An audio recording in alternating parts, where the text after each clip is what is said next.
My team is quite proud that I waited to hear that lovely recording announcement. Good afternoon, everyone. I appreciate your patience for the few minutes that it took us to get this session started.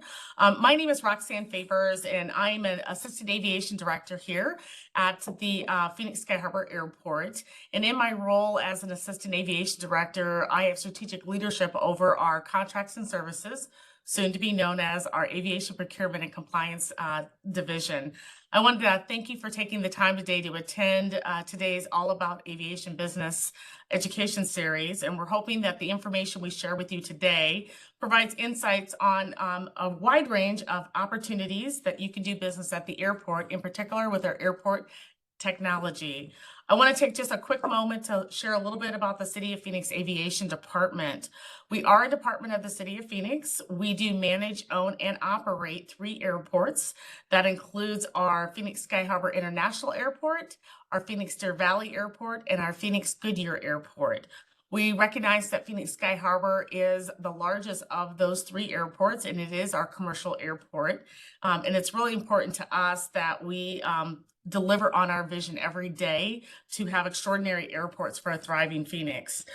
Maintaining and operating these airports are complex, and there's a variety of contracts and services that we rely on to ensure that we have safe and efficient airport operations. Today's session, we're going to focus on the vital role of aviation and airport technology and those services at our airports. There's lots of information, and our presenter today is going to share with you not only about Airport Technology Division, but as well as some upcoming opportunities for contracting. I'm now going to introduce a key member of my team, and that's Sarah Morato. That's the Aviation Small Business Engagement Manager. And Sarah will kick off today's session. Thank you. Thank you, Roxanne. Good afternoon and welcome, everyone. I want to thank you also for joining today for the Business Education Series all about aviation. As Roxanne mentioned, my name is Sarah Morato, and I'm the Small Business Engagement Manager for the Aviation Department. In my role, I oversee our education and outreach initiatives with businesses interested in working with our 3 airports. One of the responsibilities of my team is to manage the department's small business engagement and outreach efforts, which includes coordinating events like this one today. The Business Education Series program serves to expand upon our current outreach initiatives by offering quarterly sessions on a variety of topics covering different aspects of our 3 airports. Our goal with this program is to share information with you about our airports and rotate topics by highlighting different divisions, upcoming opportunities, business process, and more. Today, we are fortunate to have the Aviation Department's Technology Division join us to discuss the critical role they play in supporting Phoenix Sky Harbor International Airport and our entire airport ecosystem. If at any point during today's presentation you have a question, please submit your question into the chat box. We will have specific time to answer questions at the end of the presentation. Also, a list of attendees will be posted on our Sky Harbor Outreach website, along with the recording and the presentation from today's session, and that will be sent in an email to all attendees and be on our Sky Harbor Outreach website within 72 business hours, so you can access those materials. All right, at this time, let's go ahead and get started on our featured presentation. So joining us today from our Technology Division is Deputy Aviation Director, Jamie Ritchie. Thank you for being here with us, Jamie. Thanks, Sarah. Thanks, Roxanne. Good afternoon, everyone. Thanks for joining. As Sarah said, my name is Jamie Ritchie. I'm the Assistant Chief Information Officer at Phoenix Sky Harbor International Airport. In my role, I oversee the technology program for Sky Harbor, but also our 2 general aviation airports, Deer Valley and Goodyear. Today, I'm going to walk you through the Aviation Department's technology landscape and also highlight some key systems and share a few upcoming opportunities for engagement. Next slide, please. So here's the roadmap for today. I'm going to start with an overview of our organizational structure and then move into our technology landscape at our airport system. Then we'll explore some systems we maintain and operate. I want to also discuss some of our key IT focus areas over the next several years. And then finally, I'll wrap it up by covering procurement, contracting, and those upcoming opportunities. Next slide, please. So this slide highlights our aviation technology leadership team and its core functions. Each group supports critical technology areas at our airport campus, from network services and infrastructure to business applications and geographic information systems, end devices, critical business systems, our digital services section, administrative support, and project management. Next slide, please. So as you can see, the technology division supports a broad range of functions. We support more than just email and office automation products. We manage and support all aspects of airport operations and passenger-facing technologies. Our key functions include business applications and development, geographic information systems, project management, our network infrastructure, data center operations, desktop support, our passenger processing teams, and security and compliance. Based on these core functions, our capabilities include positions like application developers, data analysts, network engineers, system administrators, GIS analysts, desktop support technicians, and project managers. Next slide, please.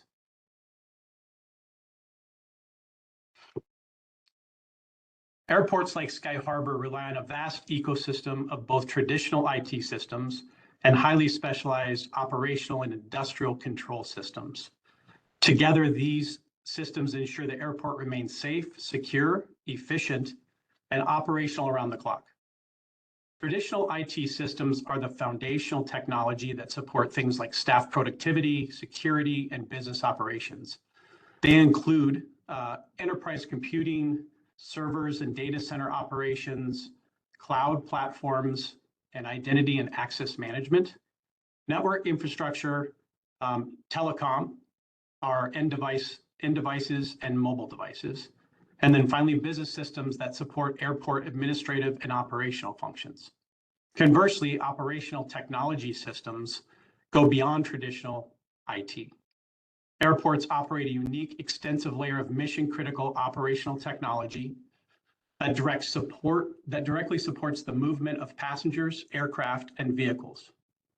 Examples of those OT systems would include baggage handling, our airfield lighting system, our closed-circuit television system or CCTV system, our parking revenue and control system, our common-use passenger processing system, ground transportation, and our building automation systems. Each of these systems has unique operational, safety and security and regulatory requirements. Technology's role is to integrate and manage them so Sky Harbor can deliver reliable and seamless airport operations 24/7. Together, these interconnected technologies not only support passengers to stay informed and moving efficiently, but also enable safe aircraft and ground operations, protect and secure areas and critical infrastructure, support tenant and airlines and airport employees, and ensure the airport operates smoothly every hour of every day. Next slide, please.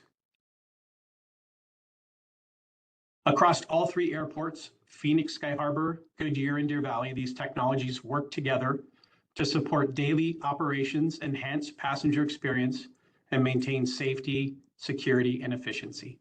Next slide. So getting into some of the actual technologies, technology manages the airport's core infrastructure. So you can think of it as servers, storage, both on-prem and in cloud. We provide support and management of the infrastructure to provide strong and resilient IT services. Next slide, please. As you can imagine, our network infrastructure spans across every facility at the airport. We support all telecom rooms and cabling to ensure reliable connectivity airport-wide. A little fun fact about the airport and its fiber connectivity. It's estimated that our Sky Harbor Airport campus contains nearly 25,000 miles of fiber connecting the systems that keep Sky Harbor running every day. To put that into perspective, the circumference of the Earth is roughly 24,900 miles. That means that the fiber beneath our terminals, concourses, runways, and garages could wrap once around the entire planet. Next slide, please. We also support common use passenger processing at Terminal 3 and our international flights in Terminal 4 for check-in and boarding, gate scheduling, and flight information. Common use is an airport operating model where multiple airlines share the same check-in counters, kiosks, and gates. This enables flexibility and maximizes usage of gates. These systems also help streamline airline operations and improve our passengers' experience. Next slide, please.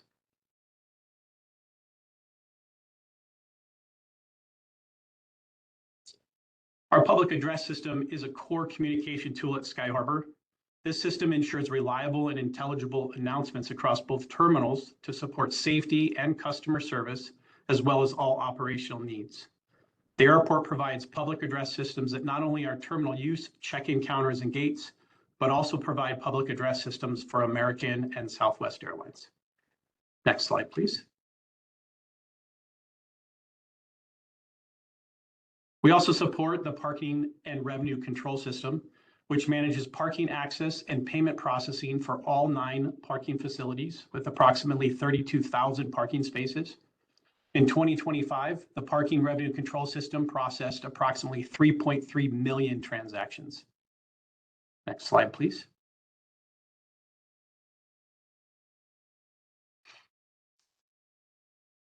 The airport also operates our ground transportation management system, which supports rideshare, taxi and shuttles, and commercial vehicles to keep our curbside activity safe and efficient. Also, a little fun fact about our ground transportation system, we read approximately 16 million vehicles per year that are registered with Sky Harbor. That's approximately 2 times the amount of vehicles registered in the state of Arizona. Next slide, please.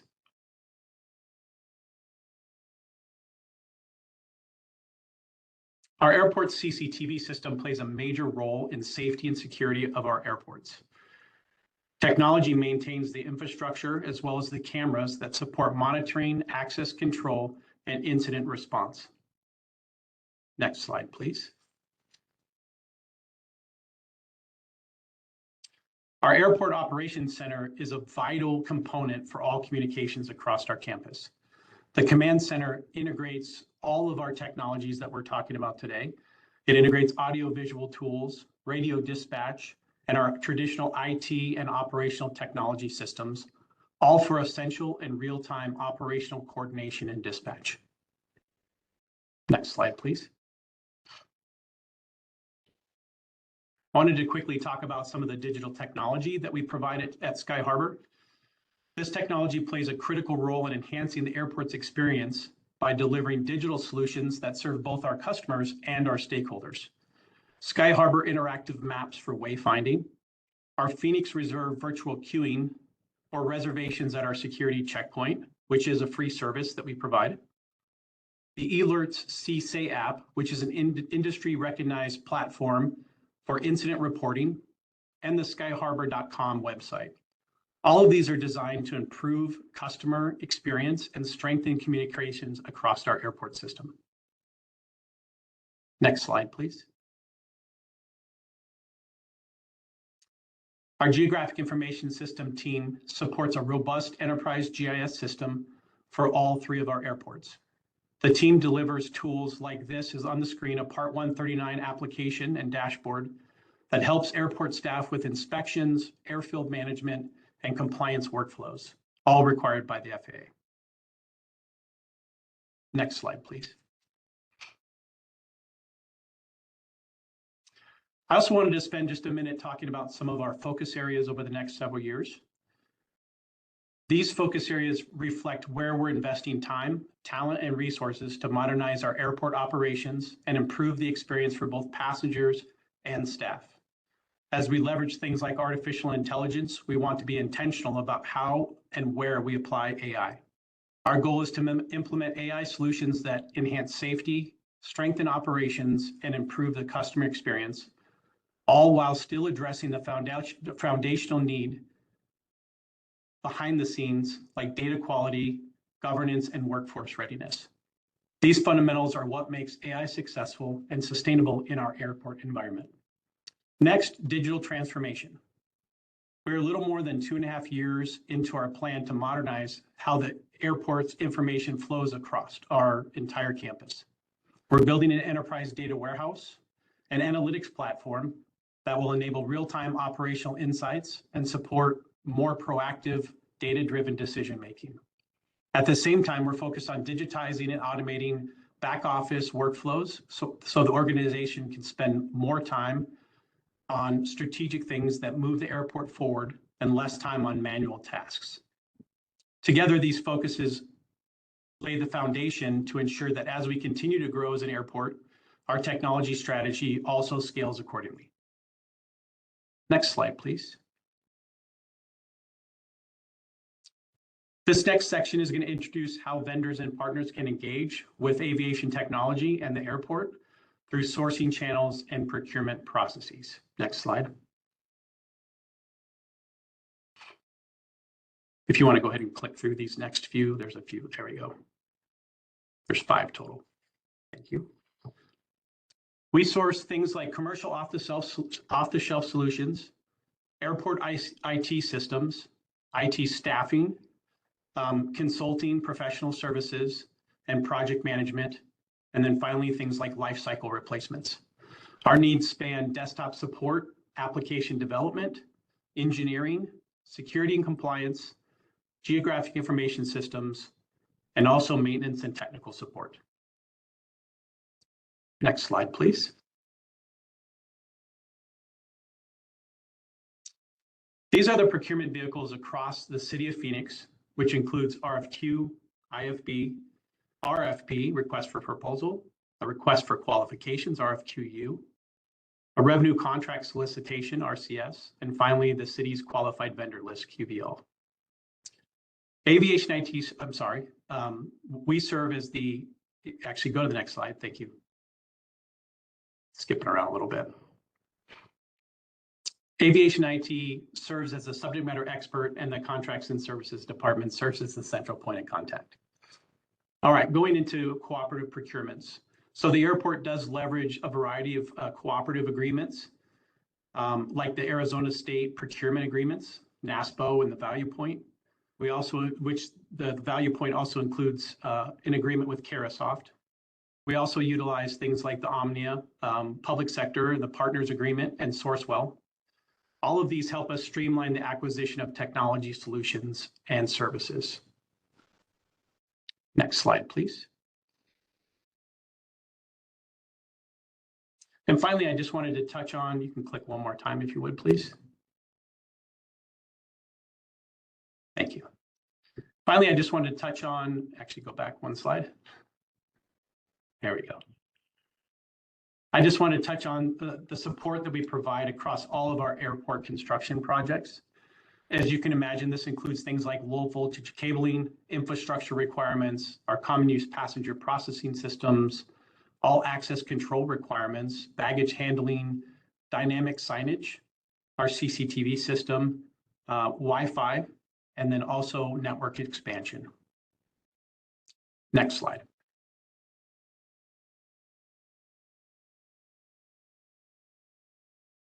And finally, I just wanted to put up here some of the upcoming opportunities from a solicitation that's going to be coming out hopefully this week, passenger flow management system, and also an IT consulting qualified vendor list, to construction projects like our public address system replacement and our Terminal 3 processor improvements construction project that'll include technologies and an introduction to the airport of self-bag drop, and also baggage handling improvements. Next slide, please. And now I just want to hand it over to the contracts team to talk a little bit about our business resources. Thank you, Jamie. All right, you just provided so much great information and about how technology plays a vital role in our airport operations. I know that I learned quite a bit, and I hope those of you tuning in were able to get a lot out of the presentation as well. Before we get into the question and answer portion of the session, I just quickly wanted to share some general resources with all of you interested in learning more about how to get prepared to potentially do business with our department. Next slide, please. All right, on this side, you can see several websites listed or QR codes listed. Don't worry about having to jot all this down or take pictures, although you're welcome to. But like I mentioned before, we'll be emailing these slides to all of you within 72 hours after this event. So the first link will lead you to our city's procurement website, where you can access the OpenGov vendor registration portal. This website also has several resources on the OpenGov system and procurement in general. Registration is open to any and all interested vendors. Once the self-registration process is complete, vendors will receive a notification or notices via email when there's a solicitation within their stated scope of work. The next link will lead you to the city's Equal Opportunity Department website, which can provide you information on our certification programs. The cities offer 3 types of certification: Small Business Enterprise Certification, Disadvantaged Business Enterprise Certification, and Airport Concessions Disadvantaged Business Enterprise Certification. It's a bit of a mouthful, but if you visit that website, you'll find more information about those programs. The link on the top right will take you to the Aviation Outreach website. Here you can view information on upcoming events we will be hosting or participating in. We do intend to continue offering more outreach events, both as part of this business education series, as well as for other specific business opportunities that we have coming up. Another great thing about our outreach website is it lists resources on previous events we have hosted. So you can go there to view the presentations, recordings, and attendee lists for most of the outreach events we've hosted over the last couple of years. This is actually where you will find the materials for this event as well. So in addition to emailing them to you, I will be posting it on this website within the next 2 to 3 business days, like I mentioned before. The next QR code on the bottom left is the aviation interest list. This list is used to send email notifications on business opportunities, as well as upcoming outreach events.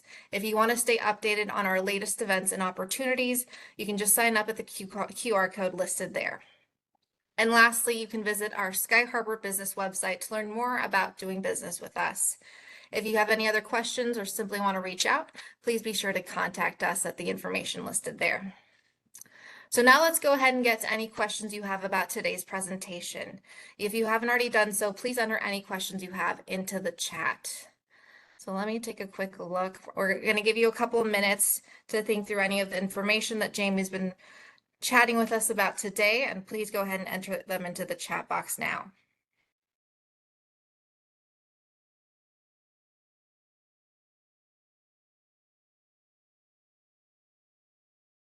And as a reminder, if the questions aren't coming to you right now, but you can look at this recording later on or view the presentation.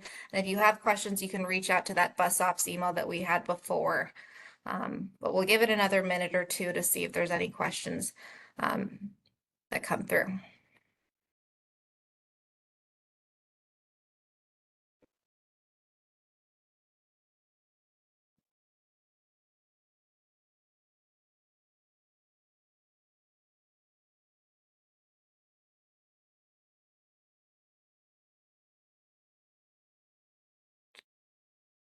Well, it's looking like, Jamie, you were so informative that we, don't have too actually.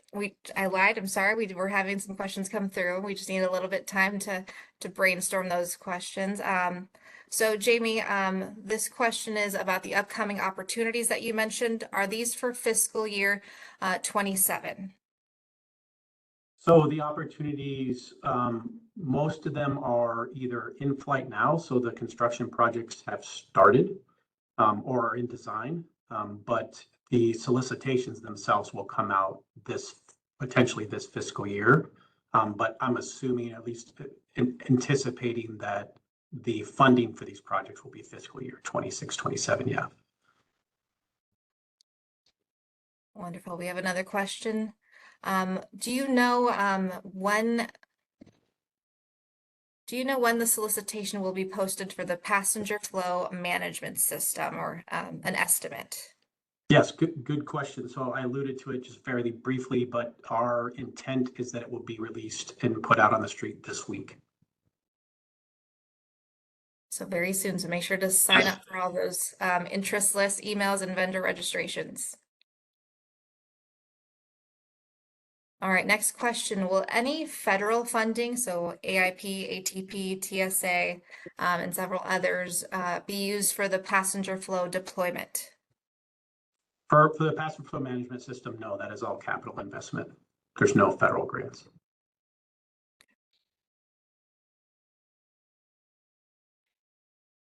All right, and then this one has an acronym, and you'll have to excuse me, I'm not familiar. Any great suggestions for SMs to overcome the challenges of being part of the master government aggregator restrictions? Do you know what SM is? Or Diane, if you could clarify in Could the, she clarify for us? I guess it oh, could be it's for small businesses. small Okay. businesses. So any suggestions for small businesses to overcome the challenges of being a part of the master government aggregator restrictions?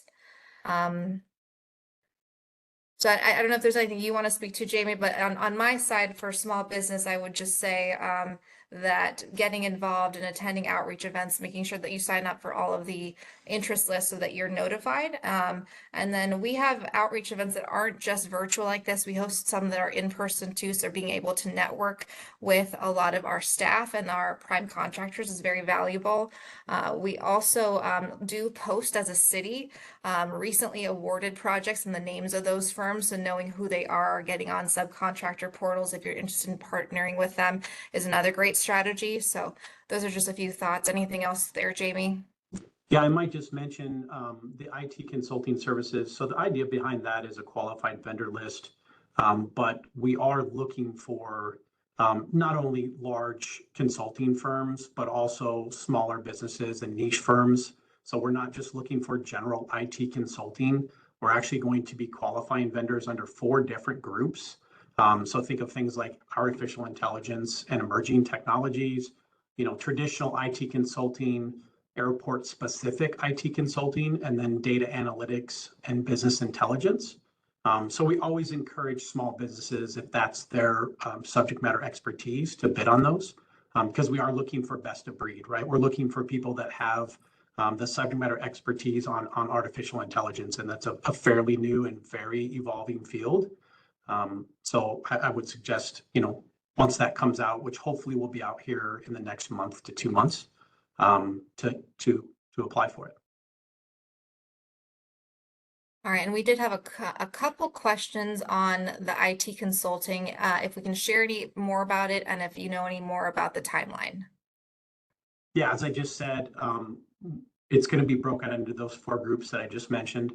And the timeline as of right now, and again, this is just estimated, but it's going to be put out on the street in the next 1 to 2 months, barring any procurement hurdles. All right, and then it looks like we have several RFPs coming out this week. So someone asked, does that create a cone of silence with airport staff? And I can say that yes, it does. Once we have a solicitation post to our website, when you receive that notification, it's on the street. We enter what is called the solicitation transparency policy, or otherwise known as the cone of silence, which means that all communication will need to go through our procurement manager, whoever's assigned to that procurement. We do typically have pre-response meetings or open public meetings after that, where you could come and learn more about the solicitation. And then there's a Q&A process through the OpenGov system as well for you to do official question and answer. Anything else on that, Jamie? No, I mean, I think you touched on it. The one thing that I know always comes up, and it came up during the business summit, is if you have a current contract with the airport, you can still continue to communicate to your, airport representative on that contract. But specific to those solicitations, you have to go through the procurement officer. All right, and then someone asked about where it will be posted. So all of the solicitations will be posted to the OpenGov website.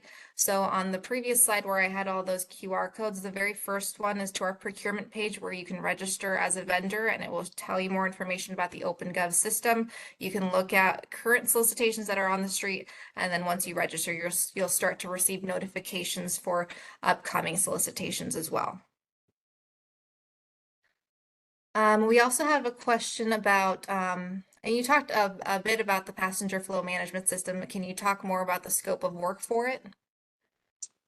So from a high level perspective, we are looking for a holistic platform, and think of it this way: we want to bring in a modern technology to replace our checkpoint wait time system. and our SkyTrain people count system. Today, we have two separate technologies for that, two separate contracts. And we want to think in terms of platforms, not solutions. So we're looking for a more holistic solution that will do both, and then scale it out over time to other use cases across the airport. All right, and then we had a question about, do you maintain a list of prime contractors actively seeking small business subcontractors?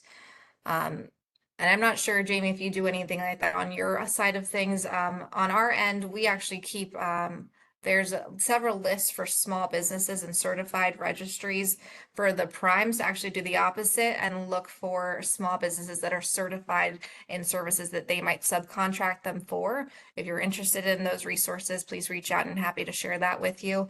As far as prime contractors, like I mentioned previously, we, especially with the design and construction side of things, we will actually announce who was awarded and who those finalists were for those projects. So you can see who is on those projects and you can reach out to them yourselves. And many of them do have subcontractor portals for you to look into partnership opportunities with them. All right, and we're getting lots of questions now. You were shy at first, but now they're all coming in. I'm glad to see that. Jamie, can you repeat the 4 areas for the airport IT consulting solicitations? Sure. So general IT consulting and strategy, artificial intelligence and emerging technologies, data analytics and business intelligence, and then specific airport IT. And those names, I'm sorry, those names might not be specific, but that's the general 4 groups.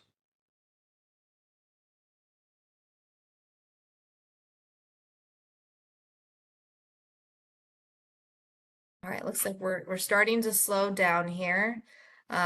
If you have any other questions that pop up, okay, they said, sorry, what was the last one? And Amy, sorry, Jamie, you had repeated these a couple of times, but the very last one of those 4 categories, if you could mention that one again.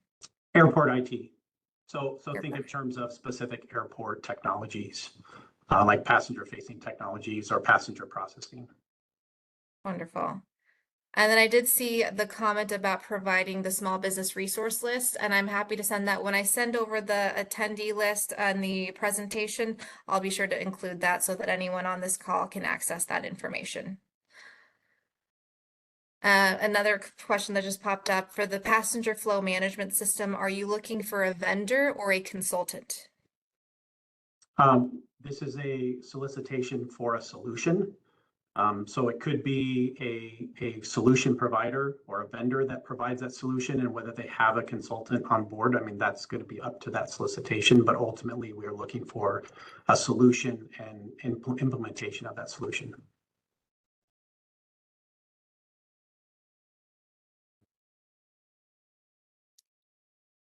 All right, and then you mentioned dynamic signage. Can you give us an example of what that is? Yes, absolutely. So on the airport campus, we have a variety of dynamic signs.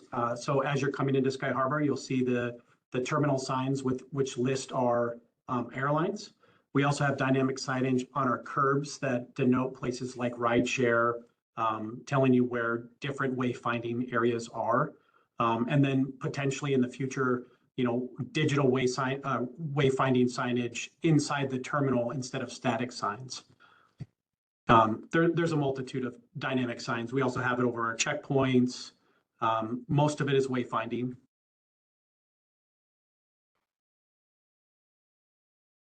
Wonderful.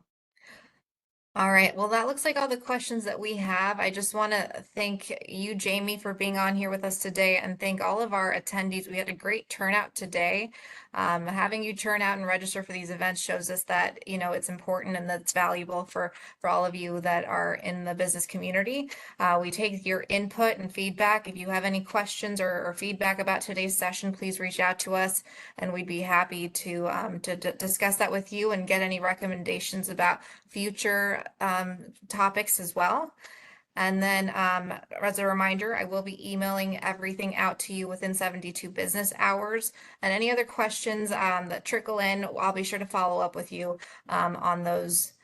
And yep, so sorry, just checking to see that there's a couple that have come in. And Jamie, if you don't mind, I'm going to read you this last one. Are the opportunities inclusive of planning for them? So example, the operational impact of self-bag drop, or has that been addressed elsewhere? So the specific to self-bag drop is in our T3 processor improvement construction project. So that has already been, the considerations for self-bag drop has already been procured, and we have solutions providers on board and designers. What's going to be coming out is the procurement and implementation of self-bag drop as part of that T3 processor improvements project. All right, great. Well, with that, again, thank you very much, Jamie, and thank you to Thank you. Roxanne. And thank you to the administrative team that's supporting and to all of our attendees. And again, please reach out to us if you have any questions, and we hope to see you at our next business education session, which will take place in September. Have a great day, rest of your day, everyone. Thanks all. Bye.